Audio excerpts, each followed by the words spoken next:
Olá, alunos e alunas da Faculdade Anhanguera, Unidade Taboão da Serra, retornando com a aula por meio digital, uma vez que prosseguimos, infelizmente, com a pandemia do coronavírus e atendendo ao pedido da faculdade, vamos disponibilizar os principais pontos do que seria dado em aula presencial, agora para vocês na forma digital. Tá bom? O tema de hoje, pessoal, é liberdade provisória, já começando com um conceito. É a medida alternativa à decretação da prisão preventiva para aquele que foi preso em flagrante. O objetivo é garantir o comparecimento do indiciado ou do acusado durante todo o processo sem lhe impor o ônus da prisão.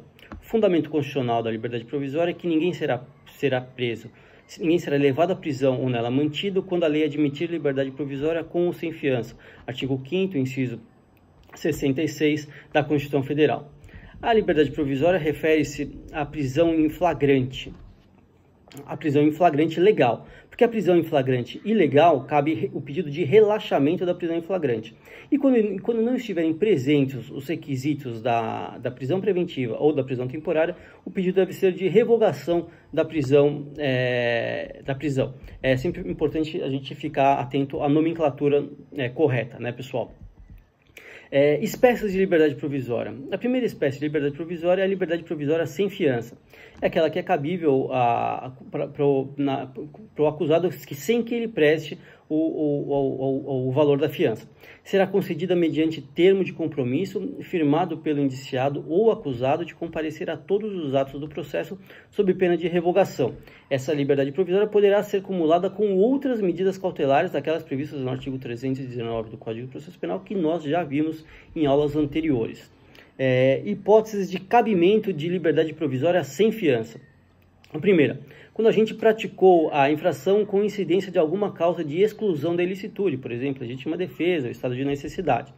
A segunda hipótese, ausência de qualquer das hipóteses que autorizam a prisão preventiva, aquelas previstas naquelas hipóteses do artigo 311 e 312 do Código de Processo Penal.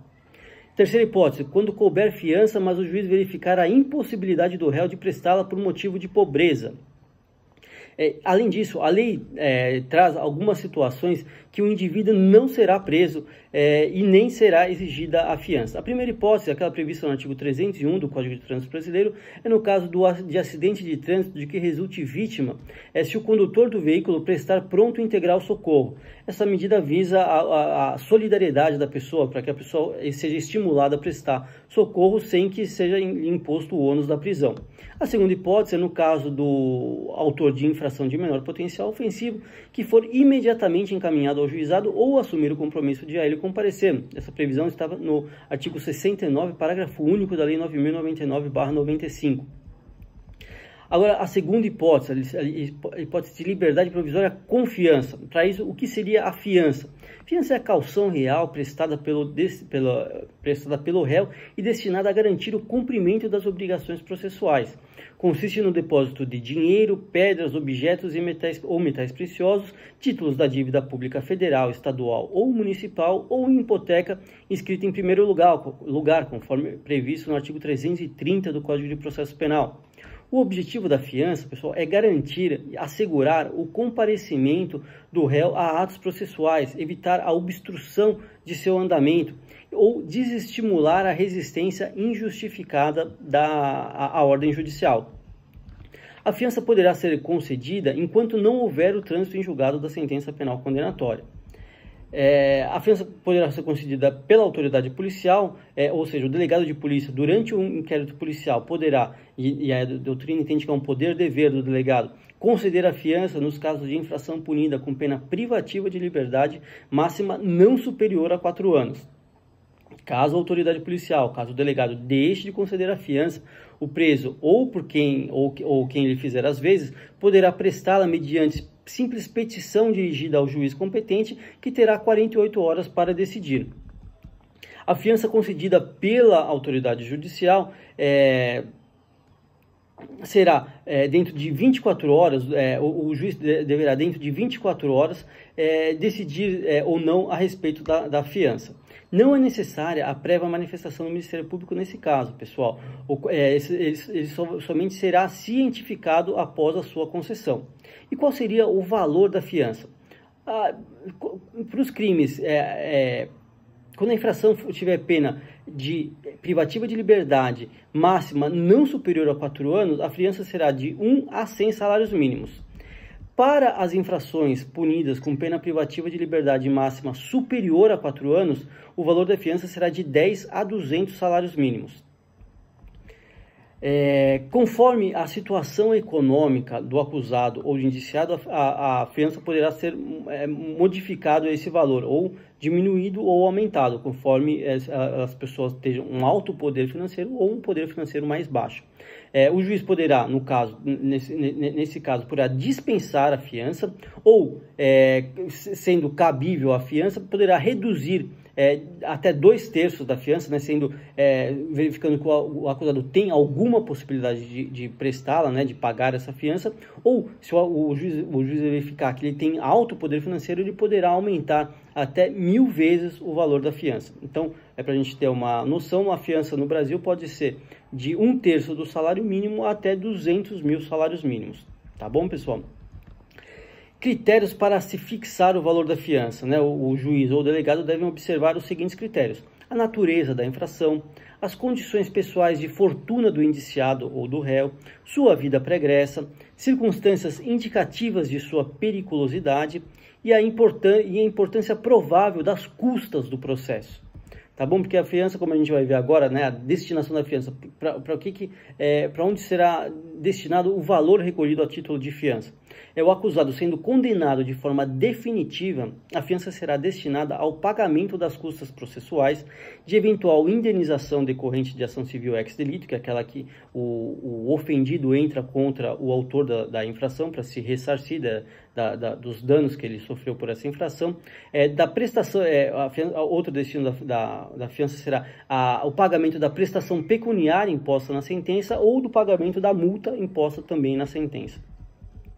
E quais são os deveres que o afiançado fica obrigado? O primeiro, comparecer perante a autoridade quando intimado para determinado ato. O segundo, não mudar de endereço sem prévia autorização da autoridade. E o terceiro, não se ausentar por mais de 8 dias de sua residência sem comunicar à autoridade o lugar onde possa ser encontrado. Existe uma hipótese que se chama reforço da fiança. Quando o valor prestado, pessoal, se revelar insuficiente, né, que é denominada fiança inidônea, a fiança deverá ser reforçada. Poderá ser feita tanto de ofício pelo juiz ou pela autoridade, como a requerimento das partes. Caso o valor da fiança não seja complementado, a fiança será tida como inidônea e cassada, restituindo o valor a quem prestou, né? O valor que foi prestado inicialmente será restituído e aí poderá ser decretada a prisão do acusado. Quais são as hipóteses? Quando a autoridade tomar por engano fiança insuficiente, quando houver depreciação material ou perecimento dos bens hipotecados ou caucionados, ou depreciação dos metais ou pedras preciosas. Por exemplo, o delegado ou o juiz fixa a fiança no valor de R$5.000. Ele dá uma aliança em ouro no valor de R$5.000. Posteriormente, o ouro tem uma depreciação no mercado e essa aliança valeria hoje R$3.000. Ele será intimado para complementar esse valor de R$2.000. Tudo bem, pessoal? Entendido essa hipótese? E a última hipótese, quando for inovada a classificação do delito. Por exemplo, ele estava respondendo por furto simples, depois, conforme o decorrer da instrução, ele passa a ser processado por furto qualificado. Nesse caso, pode-se exigir um reforço na fiança. É importante aqui, na hipótese de sentença absolutória ou de decretação da extinção da punibilidade, ambas transitadas em julgado, a fiança será restituída integralmente a quem prestou, corrigida monetariamente. Tá bom, pessoal? E a hipótese de quebramento da fiança se dá quando o beneficiário deixa de cumprir determinadas obrigações que lhe são impostas como condição para que se mantenha livre. Quais são essas hipóteses, pessoal? Não comparecer a ato do processo estando intimado para tanto sem demonstrar justo motivo. Segunda hipótese, praticar deliberadamente ato de obstrução ao andamento do processo. Terceiro, descumprir medida cautelar imposta cumulativamente à fiança.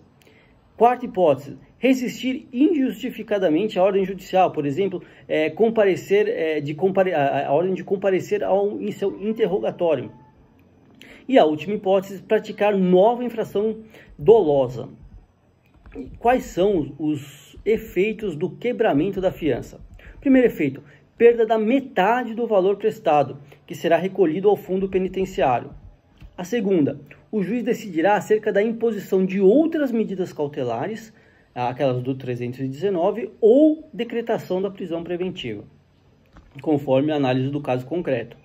E a impossibilidade, o último efeito o último efeito do quebramento da fiança é a impossibilidade de concessão de nova fiança nesse mesmo processo. E agora, a cassação da fiança. A liberdade provisória será cassada, restituindo-se integralmente o valor da fiança prestada, nas seguintes hipóteses. Quando o juiz reconhecer a impossibilidade da sua concessão. Analisando posteriormente, ele verifica que não era caso de ter se concedido a fiança. Nesse caso, a fiança será cassada e restituída integralmente, mas provavelmente ele vai ter sua prisão preventiva decretada.